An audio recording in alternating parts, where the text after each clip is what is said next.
Good afternoon and welcome to the Midday News. Here's what we have in the bulletin.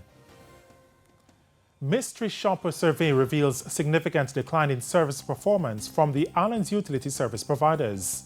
Weekly COVID-19 cases on the decline in the Caribbean. And later in sports, under 20 reggae boys misses out on World Cup spot. I'm Shane Masters. Here are the details. The findings of the 2022 Mystery Shopping Survey commissioned by the Office of Utilities Regulation, OUR, have revealed a significant decline in the performance of the island's utility service providers. The average performance score across all service providers was 49%. The survey was conducted to assess the quality of service being provided by the companies. Details from Prince Moore. According to the OUR, the survey examined the quality of service provided to the mystery shoppers in-store via telephone calls to call centers and online chats with utility providers' representatives. The combined figures indicate that the best performing utility providers were the Jamaica Public Service Company and Digicel, with scores of 56% and 55% respectively. The National Water Commission followed with 45% and Flow 38%. The worst performing service area for the utility providers was the online chat, while the companies performed best through their call centers. Acting Director of Consumer and Public Affairs at the OUR, Elizabeth Bennett Marsh, says the utilities regulator is disappointed with the results. She said, in light of the impact of the COVID-19 pandemic, utility providers have focused on customer contact through digital means and through their call centers, and the OUR was optimistic that it would have seen better performances in these areas. Mrs. Bennett Marsh says the underlying reasons for the lackluster performance will be explored and addressed in detail with the utility providers at the OUR's annual Quality of Service Symposium later this year. The mystery shopping exercise was conducted between February and March. It involved a range of persons across all demographic groups. Visits and calls were done during peak and off-peak periods. The Pan American Health Organization, PAHO, is reporting that the weekly COVID-19 cases in the Caribbean is plateauing. Speaking at Wednesday's media briefing, PAHO Director Dr. Carissa Etienne says this has been happening for the past 2 weeks, with a 3.2% increase observed in the last week. Dr. Etienne says the numbers serve as a reminder that too many people are still vulnerable. Indeed, there is work to be done to reach all who need a vaccine. Looking at Central America, Costa Rica, Nicaragua, and Panama have gone beyond the 70% goal, and El Salvador is approaching it. In the Americas, we still have 11 countries that have not reached the first goal of vaccinating 40% of their people against COVID-19. Dr. Etienne is urging the Caribbean to pick up the pace administering COVID-19 vaccines in order to shield the population from the worst consequences of the virus. No global political will to address climate change. That's strong criticism from Jamaica's representative and co-chair of Wednesday's session of the United Nations Ocean Conference, now on in Lisbon, Portugal. More in this report from Herman Green. Ocean warming, deoxygenation, and acidification. Pressing climate change issues discussed at the UN Ocean Conference on Wednesday. Again, co-chair Jamaica's Minister without Portfolio in the Ministry of Economic Growth and Job Creation, Matthew Samuda, reiterated that small island developing states, SIDs, suffer the most. Indeed, SIDS are culturally, economically, and socially connected to the ocean. Minor changes in the chemistry of our ocean will have significant ripple effects on species, including those that we commercially harness. Marine and coastal ecosystems and water quality are also at threat. Jamaica will therefore remain resolute in our support for collective and integrated ocean action to achieve SDG 14. Sustainable Development Goal, SDG 14, is a commitment to conserve and sustainably use the oceans, seas, and marine resources for sustainable development. However, after years of discussion on previous SDGs, Mr. Samuda was strident with his criticism that more needs to be done. The political will to take the required action is missing, but it must be found, colleagues. For every year, month, or day that we delay, the required actions will intensify. Jamaica reaffirms that we all bear the responsibility to ensure that we meet the 1.5 degrees Celsius target to stay alive, and call on our partners, especially those who emit more, to work assiduously to that end. He also renewed the call for assistance to small island states to address a number of shortfalls, namely a knowledge gap, as he argued that SIDs need capacity building support for ocean monitor and research, a cooperation gap, as he suggested that the scientific community, private sector, and states need to share information. And lastly, there is a funding gap. Overcoming the challenge will require specifically targeted investments and appropriate frameworks to facilitate cooperation and increase our resilience. In this regard, it is worthy to note that several organizations, from academia to NGOs, scientific institutes, and philanthropic foundations, are already charting the course. At the same time, the UN system, as well as regional organizations, play an indispensable role in the collection and dissemination of data. For Jamaica's part, he told the gathering the commitment to have 50% of energy generation from renewable sources by 2030 was on the way. The United Nations Ocean Conference started on Monday, June 27, and will end on Friday, July 1. One man is dead and two others nursing gunshot wounds after a shooting in the community of Derby Terrace, Clarendon. The deceased has been identified as 26-year-old Dwayne Miller, otherwise called Whisker. According to reports, around 9:30 Wednesday evening, residents in the community heard gunshots and summoned the police. On their arrival, Mr. Miller's body was seen in a semi-prone position, with the lower section of his body on the roadway and the upper section at the gate of a premises. His body had what appeared to be multiple bullet wounds to the upper regions. His family is upset that Dwayne, who was mentally ill, was killed in such a manner. I get a call from one of female friend. For a family friend see me. Debbie, you hear so then kill Whisker. And I ball out and fling my phone and say, where you come here tell me that for? You know, just a cry and my daughter then come on and say, wow. And then take the phone and say, who call you? And then search and she say, the person call me? Yes, and from there, them run out and start to get phone call, and my daughter get a driver and go up there and call back and say, yes, a Whisker and dead. Hard bad. We never expect this. We never expect to go dead. Worst one, a gunshot. It's believed that an ongoing gang feud between warring factions from Derby Terrace and the adjoining Buckstown community led to the shooting incident last night.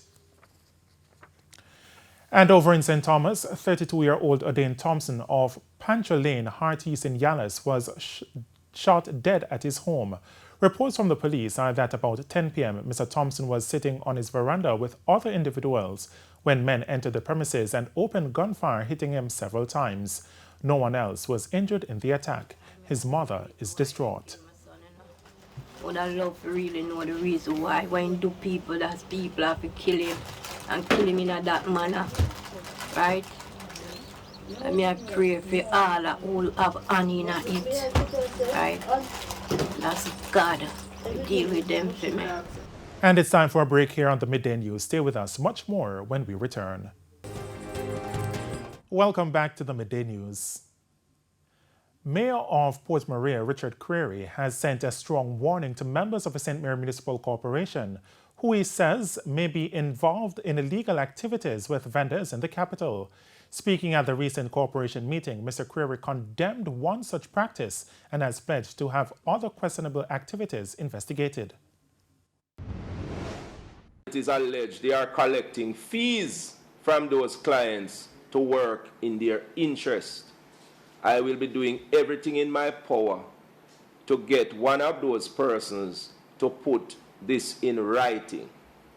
And once I get it in writing, it will definitely be sent from the corporation to the Services Commission to have the matter dealt with. The parish of St. Catherine is now seeing a slight reduction in murders since the imposition of a state of public emergency for the parish. Codian Barrett reports. The recent state of emergency SOE in St. Catherine came in response to an upsurge of gang violence in the parish. The SOE started on June 17. Just a few days later, while speaking at a St. Catherine Chamber of Commerce meeting, Deputy Commissioner of Police DCP Fitz Bailey suggested that the parish is seeing a turnaround. Prior to the SOE, we had 16 murders within 11 days prior to June 17. Since the SOE, we have had only 4 murders as of June 27, 2022. And some communities, including the township, have been stabilized. Since independence in 1962, over 45,000 people have been murdered in Jamaica. In St. Catherine alone, since 2010, we have the criminals have murdered over 2,500 of our citizens. That's a crisis. While he credits the SOE as an effective method to curtail crime, he says it's not enough without the assistance of citizens. We urge you to work with the police by reporting any attempt of extortion. This can be done by calling the National Intelligence Bureau, NIB, at 811. And I repeat that number, 811. This line is manned on a 24-hour basis for the convenience of persons who want to share information discreetly. The SOE is slated to end on Friday, July 1. Codian Barrett, TVJ. And for a look into the financial world, here again is Codian Barrett with the Business Minute. The Bank of Jamaica's Monetary Policy Committee says inflation could be lower than initially projected for June. In its policy interest rate decision yesterday, the committee said headline inflation for June could fall below the peak range of 12 to 15%, as indicated in the May forecast.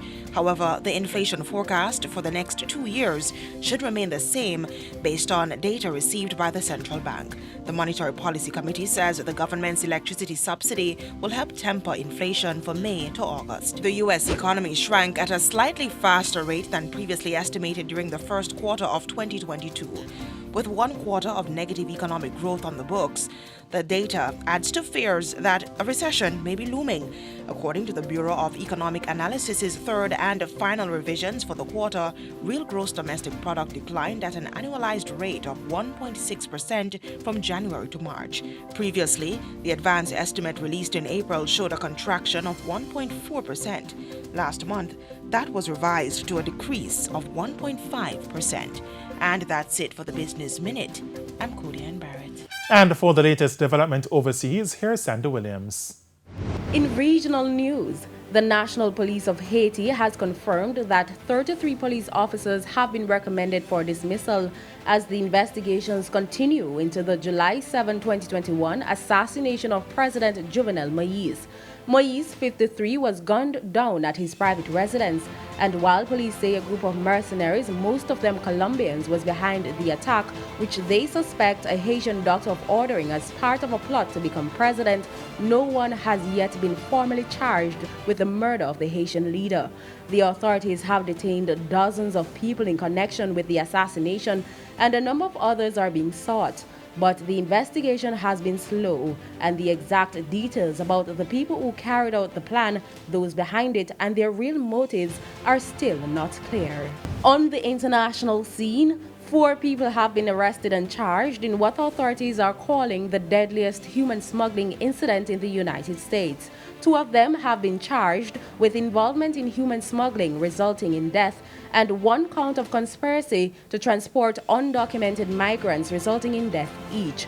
The other 2, who are Mexicans, were charged with 1 count of possession of a weapon by a person illegally in the U.S. The migrants were found in sweltering conditions in and around a semi-truck in San Antonio on Monday. Authorities say the refrigerated truck had no visible working air conditioning and there was no sign of water inside. If convicted, the first 2 charged could face up to life in prison or the death penalty. And those were the top regional and international stories. I'm Sandy Williams. Thanks, Sandy. We head to a quick break. When we come back, Renardo Brown will have your Midday Sports Report. Welcome back. It's now time for your Midday Sports. Now, for the first time in 4 seasons, Waterhouse FC will not be in the final of the Jamaica Premier League as Dunbeholden and Harbourview booked their place in Sunday's championship game at Sabina Park following a second leg semi-final wins on Wednesday. Jerome Foster reports.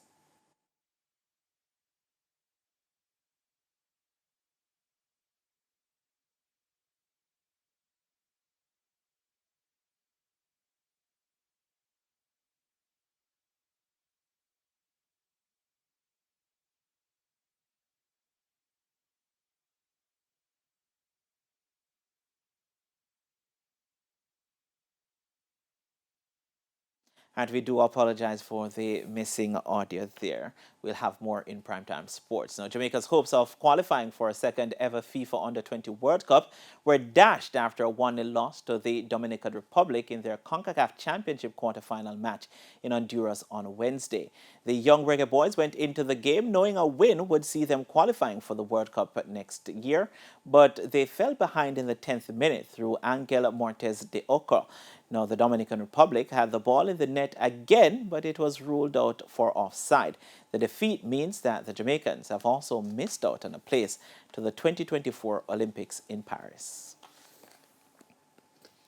Now to cricket, Australia holds the advantage over host Sri Lanka at Stumps on day 2 of their first test in Galle after the visitors, the batsmen, showed resilience on a spin-friendly pitch to reach Stumps at 313 for 8, a lead of 101 runs. This after Sri Lanka were bowled out for 212 on day 1. Australia, who entered the day at 98 for 3, lost to Travis Head early, failing to add to his overnight score of 6. Usman Khawaja, who was 47 overnight, carried his score to 71 before being dismissed and shared in a 57-run 5th wicket stand with Cameron Green. Green also added 94 runs for the 6th wicket with Alex Carey, who made 45. The all-rounder has so far top scored for Australia with 77. Captain Pat Cummins, 26, and Nathan Lyon, 8, will look to build on the lead when play resumes on day 3. Ramesh Mendis has so far taken 4 for 107 for Sri Lanka. And finally, national champion Danielle Thomas-Dodd, she finished 5th in the women's shot put event at the Stockholm Diamond League meet now underway in Sweden. Thomas-Dodd, who has a season's best of 19.53 meters, won her 7th national shot put title at the weekend with a throw of 18.79. She did 18.58 today. 2 more Jamaicans are down to compete at the meet, with the 2015 world champion Daniel Williams set to face world leader Jasmine Camacho Quinn in the women's 100-meter hurdles at 1:57. 2019 World Championship bronze medalist Rochelle Clayton will line up in the women's 400-meter hurdles at 1:04, with Olympic bronze medalist Femke Ball also listed. And that's it for your Midday Sports Report. O'Shane, it's back to you. Thanks, Renata. Just before we go, though, Harbourview done beholden into the finals of the Premier League competition.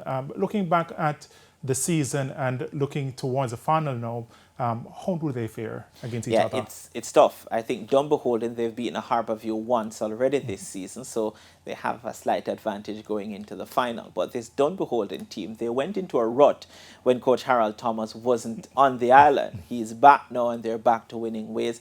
It should be an exciting final, but maybe nothing like we saw last evening with Cavalier and Dunbeholden. All right, the scoreline you're looking at? I'm going to go with a Dunbeholden 2-1. All right, thanks, Renato. And that's the Midday News. I'm Shane Masters. Join us at 7 for Prime Time News. On behalf of the news, sports, and production teams, have a good afternoon.